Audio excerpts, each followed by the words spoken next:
last video, we looked at Pine Grove Park and some of the updates I had on the information that I obtained. And today I want to look at a building just north of the park. But before I get to that, I want to look at the waterfront. Today it looks like this. There's a railing all the way across the front of the park that doesn't allow access to the water, unless you go over the railing, of course, which some people do. But before the renovation of the waterfront of the park, they had a railing as well. It ran all along the front of the park. But as you can see, there's openings. I call them alcoves for lack of a better word. But it was a place where you could walk down and go swimming, or you could pull up a boat and get out there. So it was pretty cool. We looked at the waterfront in the previous video, number 10. And I don't want to repeat myself here, but the reason I wanted to show you this picture, which was supplied by Jeff Martin, is because it's one of the few wide-angle photos that I've seen during that time period. And I imagine they spliced two together. So as we move across this photograph, going north, you can see the bridge in the background, the freighter, and of course another alcove. And then as we go over here to the left, you can see the pathway that used to run alongside the tracks, and of course the tracks themselves, and the switch off that used to go to the fiber plant, which is that larger building you see in the background. And as we zoom back out, you can get the full effect of this wide-angle photograph.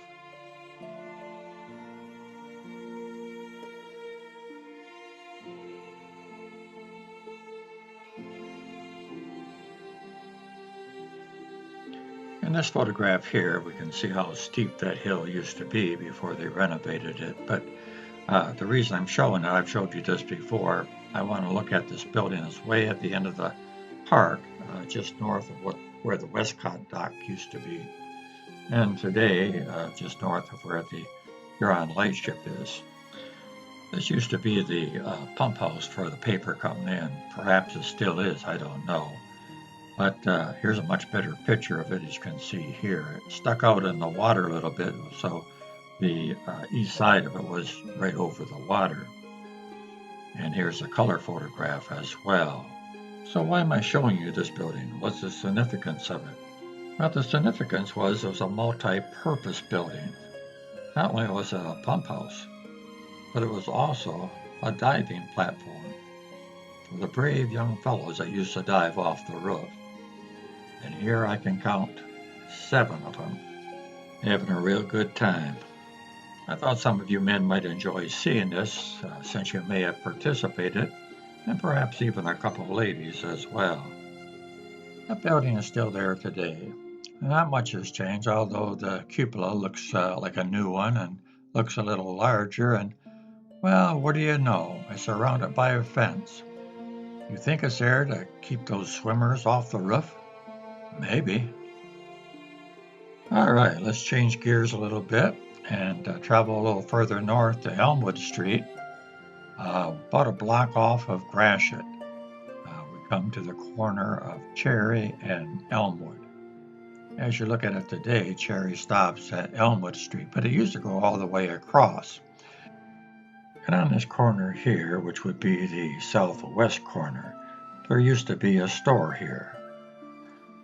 How many can tell me the name of that store? I'm listening. Some of you have it right. The name of that store was Ford & Morgan. Looking down from the satellite view, it might be a little easier to understand where the store was. And like I told you, that Cherry Street went all the way across to State Street. And the store was on the corner where the red rectangle is. Now, if you think this was your average corner grocery store, you're sadly mistaken. I would call this store a miniature 5 and 10.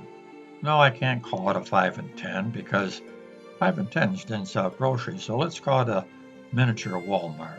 And this was probably the last store in Port Huron that would use the signage, dry goods.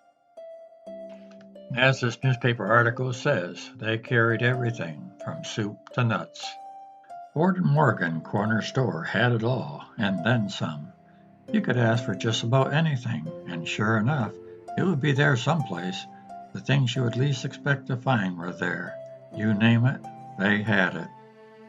Dinnerware, underwear, drapery, hooks, and garters. They were all at the Ford Morgan grocery store. The inventory also included jewelry, cuts of meat, and ping pong balls. All you had to do was look.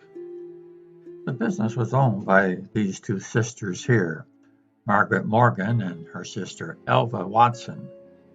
The article in the paper says that the store was built in 1929 by the sisters, but in researching this, I found out they had ads as early as 1923, so they've been around a long time.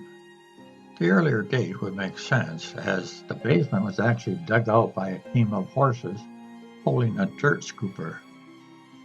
Here's a photograph of just one horse scooping out a basement. Like so many corner stores, the people could charge their groceries, and sometimes the bills would get pretty high, especially during the Depression years when times were hard. Not only did they give credit, but they delivered the goods besides. Mrs. Watson's son, Harry, talks about his childhood memories, and he says, I was behind the meat counter cutting meat when I was only 10 years old. We sold a lot of meat and groceries.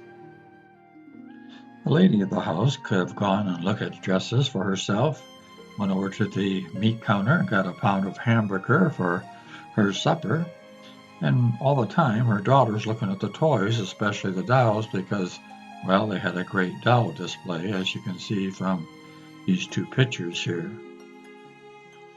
The store actually had a very cluttered look because of all the merchandise, and the aisles were quite narrow to go through. As I was doing my research, I came across this little article. Nice people at Ford Morgan, friendly one-stop general store. But what made me chuckle was these first two paragraphs. Mom, please buy me a bathing suit while you're at the grocery store. Admittedly, the above request appears preposterous, but if Mom does her grocery shopping at Ford Morgan's, 802 Elmwood Street, it's quite understandable. But what made me chuckle, because that was pretty real life for me. I remember one time in the dead of winter, for some reason I needed a bathing suit. And we went to the normal stores downtown, and of course they were all gone for the season. We'll be back the next summer. My dad remembered Ford Morgan, so we went over there. We went over there, talked to one of the sisters, and she said, I don't have any on the floor, but I'll check in the back. Sure enough, she came out with a swimming suit that fit me, and wasn't all that bad a color. I was pretty happy with it. And here's one of their ads. You can see it's quite a diverse ad. Groceries on one side of the ad and dry goods on the other. Yes, Ford Morgan was around for decades, at least until the mid-1970s, and that's when it went up for sale. Then in 1977, Joseph Abdu bought the shop and renamed it the Elmwood Party Store. At the time Mr. Abdu bought the business, when he took over, he discovered a few thousand pairs of unsold shoes and hundreds of other items among the inventory. He also found a couple gallon jugs of silver coin tucked away in a cupboard, which he returned to the Watson family. The sisters knew how nickels and dimes could grow, he said. Those nickels and dimes kept the Ford and Morgan cash register ringing, through good times and bad, for nearly a half a century. The building was eventually demolished for the Blue Water Bridge expansion. And today, the corner looks like this. Well, if there was a corner, it would be here. All right, we have time to look at another unique store I thought was in Port Huron. Not unique perhaps with the type of store it was, but unique in the way that, well, you know how women like to go to antique stores? Well, men like to go to surplus stores. There's always something interesting to find or to want to take home with you, providing your wife lets you. The surplus store we want to look at today is Glen's Surplus Store, and that was on Quay Street. Surplus stores today aren't like the original. The originals were called Army-Navy surplus stores, and you saw them pop up after World War II. I remember going into an Army-Navy surplus store in the 1940s when I was a boy. And I always found it extremely interesting because they had all kinds of Army stuff mainly, and they had some Navy stuff as well. But I even bought some things. I remember buying a mess kit, a canteen, a backpack. I bought a helmet liner, so when we played soldiers, it looked like a real helmet. It just went inside the steel helmet, and it wasn't near as heavy to put on your head. So it was always fun to go in those stores. In this photograph here, which was taken off the 7th Street Bridge, looking east, you can see in the background that, of course, that tall building is the Majestic Theater. But as we zoom in here, you can see where Glenn's Army Surplus store was located at. And of course, all these young ladies going across the bridge were coming from the high school. This is what the old Army Surplus store's ad looked like. Genuine sunglasses, brand new, $4.95. U.S. Navy lanterns, $3.95. GI Coleman stove. U.S. Air Force tents, genuine B-7 goggles, U.S. Army cots, C-2 Air Force raft, nylon jungle hammocks, and a genuine M6 compass. Everything a boy could want.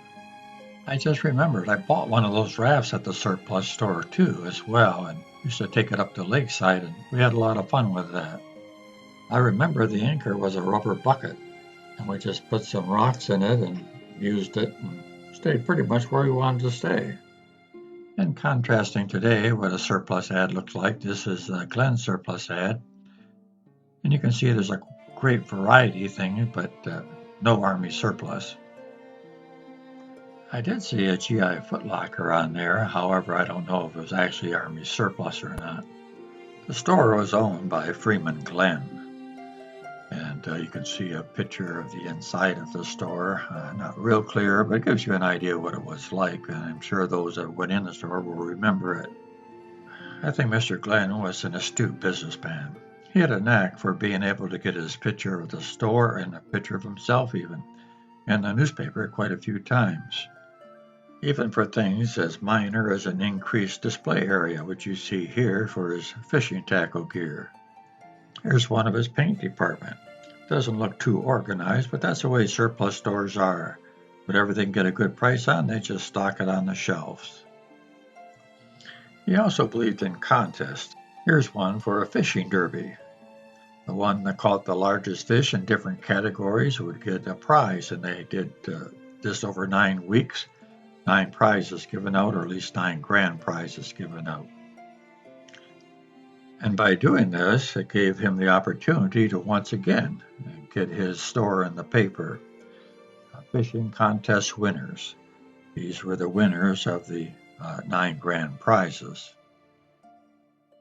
And thanks to these photographs supplied by Leanne Roberts, we can see that newspaper advertising wasn't the only type that Mr. Glenn did.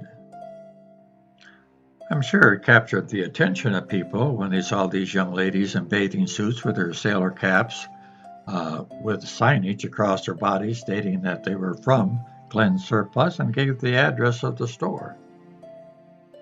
And if you add a little music, you just can't go wrong. The store opened in 1954. Previously, it was called Port Huron Auction, and Freeman Glenn was the auctioneer. They moved over to the old Griswold Theater on Griswold Street. The store closed in 1962 for non-payment of personal property tax. You can see here they had a big auction to get rid of everything that was in Glenn's surplus.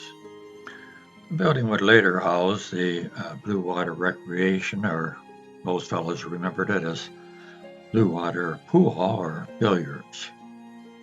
I hope you join me for our next video, and we'll see what there is to see.